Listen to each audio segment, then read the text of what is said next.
everyone, my name is Antonia, this is PerryPictures, and today we are doing an unboxing slash art haul type of video because I have been holding on to the art supplies that I have received this year for Christmas and the ones that I purchased for Black Friday just because I wanted to do an unboxing or art haul video. So I'm very excited to finally open up all of these things so that I can start using them on this channel.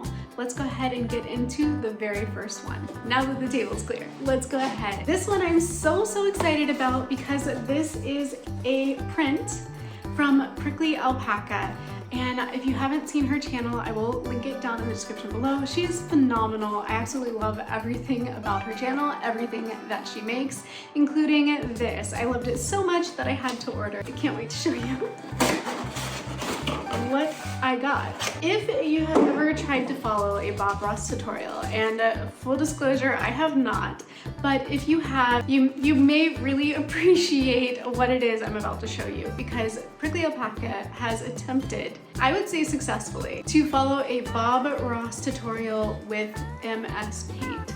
And if that sounds insane, it is, but being the amazing artist that she is, she made it work regardless of how painful it might have been. And there's a whole video you can watch on that, which I will link at the end of this video. But this is a print of that final result, of that MS Paint, as she calls it, piece of art. And it is, in fact, a piece of art. And a piece of history, I would say, because not only does it involve following a Bob Ross tutorial, who himself is absolutely historical, it also involves using a historical piece of software, MS Paint, which is probably a forefather of every drawing software that we have to date. Here is, still a little bit rolled up, the final render, the final image.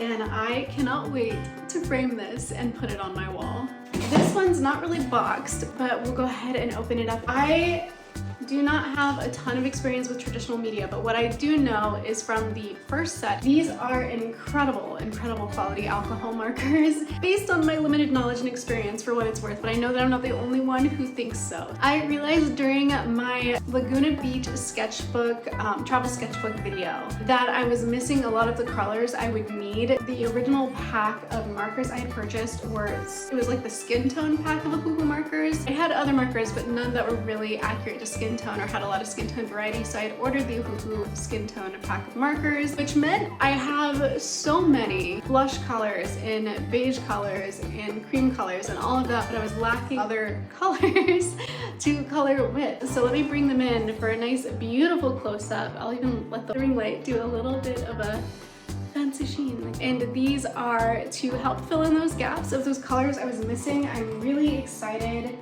to try them out, so look forward to that on this channel. I know I am looking forward to it. And of course, they usually come with, a swatch card. Here we go. So I will be swatching these later on this card so that we have ourselves a nice index of all the colors that we now have to work with. And open up the next treasure, and this is also, I don't know, somebody help me out here.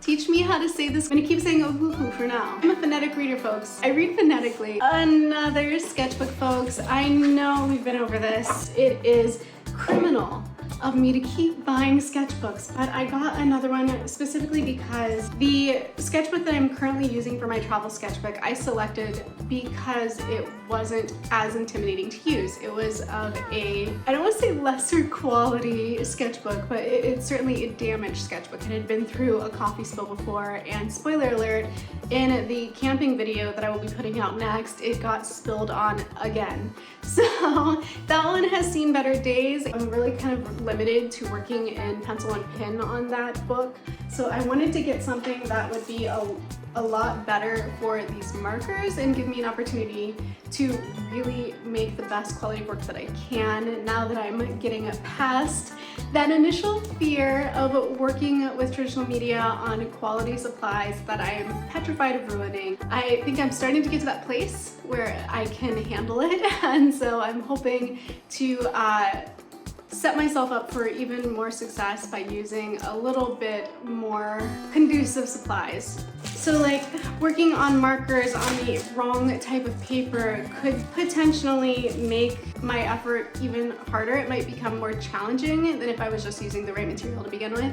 Not that the material, okay, disclaimer, not that the material you use makes you a better artist, because we all know that's not how that works. But it should at the very least help make the struggle less of a struggle if you're using the supplies on the right materials. Hopefully that makes sense. I'm not trying to suggest that you can shortcut getting better as an artist by just buying expensive supplies, because it's not what I'm saying. But yeah, this book is made with a type of paper that is specifically meant for working with markers. So I'm gonna go ahead and just take a look at the next thing, which I've already unboxed. So I'm gonna go ahead and take it out of its wrapping paper now. Not wrapping paper, but it's packaging paper. But this is a Prismacolor pencil sharpener. I have heard that Prismacolor pencils are notorious for breaking.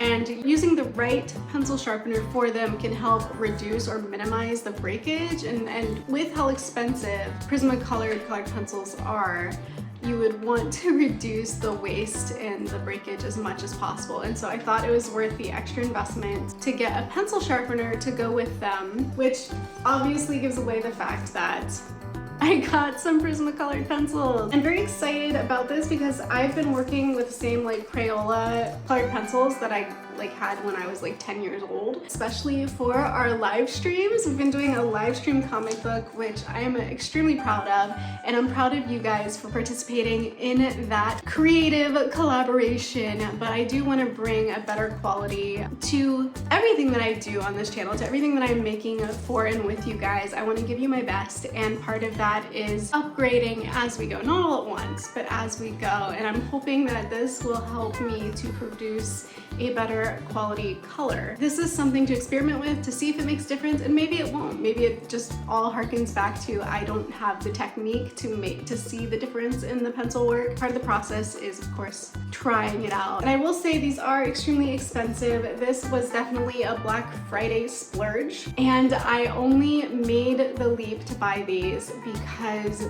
the reduction in price was so significant.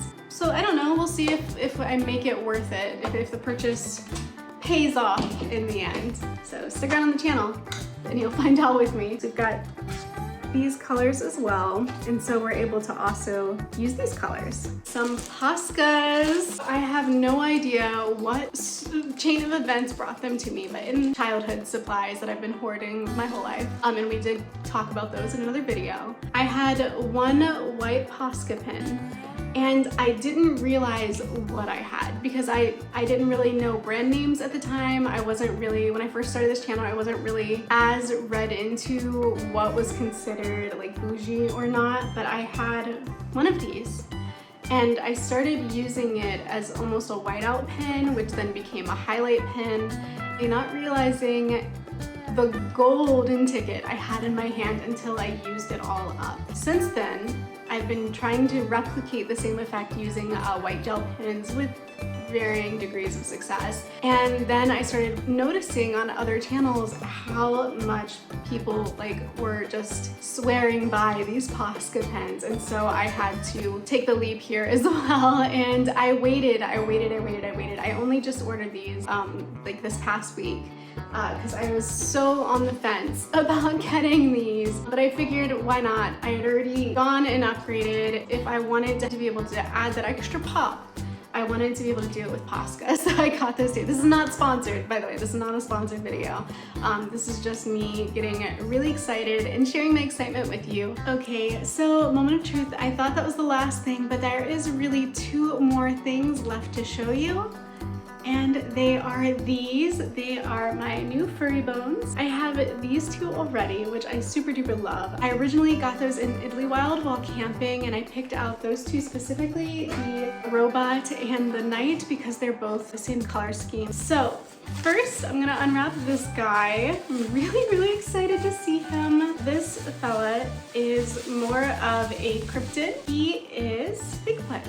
And I was really excited to get this one because, like I mentioned a moment ago, got the original 2 on a camping trip, and I thought that's something that would really fit the camping motif, and I really wanted him, so I ordered him, but I got him a companion. There's a need for balance and an excuse to get more, which meant I also got to pick up this guy. And this is my little dragon. He is also sort of like a fantasy creature, unconfirmed whether or not they had ever existed. These two would nicely balance each other because they're both mythical creatures. They are a really nice collection, or at least at the very start of what could be a dangerous collection for me, because I might end up getting sucked into just collecting a lot of these. There are a lot out there, folks. This is just me getting really excited and sharing my excitement with you about these new supplies that I am hoping to make good on and use more in this channel. Join me in seeing the growth in